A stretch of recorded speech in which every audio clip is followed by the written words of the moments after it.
दोस्तों हर एक इंडस्ट्री के लिए अलग अलग स्किल्स की रिक्वायरमेंट होती है जो कि बेसिकली हार्ड और सॉफ्ट स्किल में कैटेगराइज होती है। ऐसे में अगर हम हेल्थ केयर इंडस्ट्री की बात करें तो यहाँ पर काम करने वालों में इन रिक्वायर्ड स्किल्स का होना और भी ज़्यादा ज़रूरी हो जाता है क्योंकि उनकी वर्किंग डायरेक्टली पेशेंट की लाइफ से रिलेटेड होती है। इसलिए दोस्तों आज इस वीडियो में ऐसी कुछ हार्ड एंड सॉफ्ट स्किल्स के बारे में हम बात करने जा रहे हैं जो कि हर एक हेल्थ केयर प्रोफेशनल में होनी ही चाहिए। और अगर आप में ये स्किल्स होती है तो आप अपने करियर में और भी ज़्यादा ग्रोथ कर सकते हैं और तेज़ी से ग्रो कर सकते हैं। तो दोस्तों देर ना करते हुए शुरू करते हैं इस वीडियो को और जानते हैं इन स्किल्स के बारे में। सबसे पहले दोस्तों हम बात करते हैं कुछ सॉफ्ट स्किल्स के बारे में जो कि सभी हेल्थ केयर प्रोफेशनल्स को अपने अंदर डेवलप करने चाहिए। इन स्किल्स में दोस्तों सबसे पहला नंबर आता है एम्पैथी का। दोस्तों अगर आप एक हेल्थ केयर प्रोफेशनल हैं तो आप में एम्पैथी होना ज़रूरी है। अगर आपके अंदर एम्पैथी का स्किल है तो दोस्तों आप पेशेंट्स को एनकरेज कर सकते हैं और उन्हें एम्पैथाइज कर सकते हैं उन डिफ़िकल्ट सिचुएशन से टैकल करने में जिसका वो सामना कर रहे हैं। यानी कि आप उनके प्रॉब्लम्स को समझ पाते हैं और उन्हें फ़ील कर पाते हैं, इसलिए एम्पैथाइज करना ज़रूरी है। दूसरा जो सबसे इम्पॉर्टेंट स्किल है वो है कम्युनिकेशन स्किल।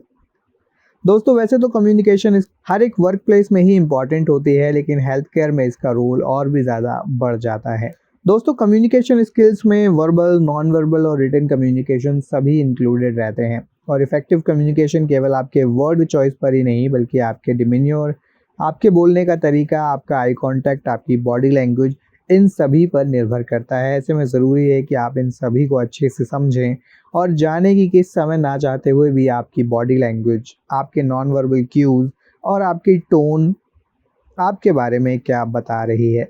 ऐसे में ज़रूरी है कि हम अपने कम्युनिकेशन को भी अच्छा करें। तीसरा और सबसे इम्पॉर्टेंट स्किल होता है टीम वर्क का। टीम वर्क स्किल होना बहुत ज़रूरी होता है क्योंकि दोस्तों इसी के थ्रू आप इफ़ेक्टिवली अपने टाइम को मैनेज कर पाते हैं और दूसरों के साथ में मिलकर काम कर पाते हैं।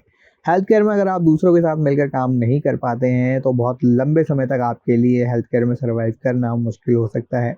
ऐसे में ज़रूरी है कि जो भी आपके कोवर्कर्स हैं, आपके सीनियर्स हैं, आपके जूनियर्स हैं, उनके साथ आप अच्छे से टीम को डेवलप करें और उनके साथ मिलकर काम करना सीखें। इसी के साथ आता है दोस्तों हमारा चौथा स्किल जो कि है work ethic. Work ethic basically दोस्तों एक वैल्यूज़ का सेट होता है जो कि आपके हार्ड वर्क और ओवरऑल एटीट्यूड पर निर्भर करता है।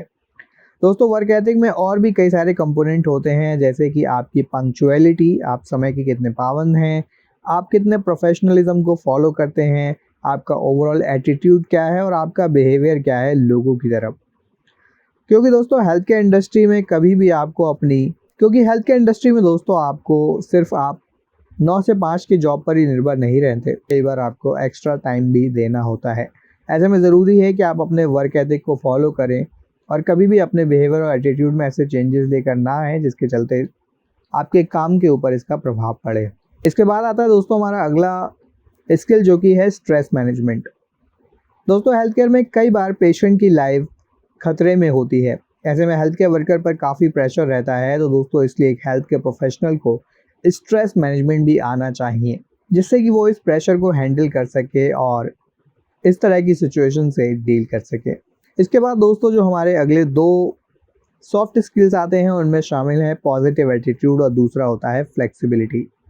दोस्तों फ्लेक्सिबिलिटी किसी भी इंडस्ट्री की बहुत ज़्यादा डिमांड होती है और हेल्थ केयर में तो इसकी डिमांड और भी ज़्यादा हो जाती है। फ्लेक्सिबिलिटी का अगर हम शाब्दिक अर्थ समझें तो दोस्तों फ्लेक्सिबिलिटी का मतलब है कि किस तरह से आप अपने आप को ढाल पाते हैं सिचुएशन के अकॉर्डिंग। तो अगर आप अपने आप को चेंज कर पाते हैं सिचुएशन के हिसाब से या ज़रूरतों के हिसाब से तो आप फ्लेक्सिबल हैं और आप लंबे समय तक किसी भी करियर में सर्वाइव कर पाते हैं।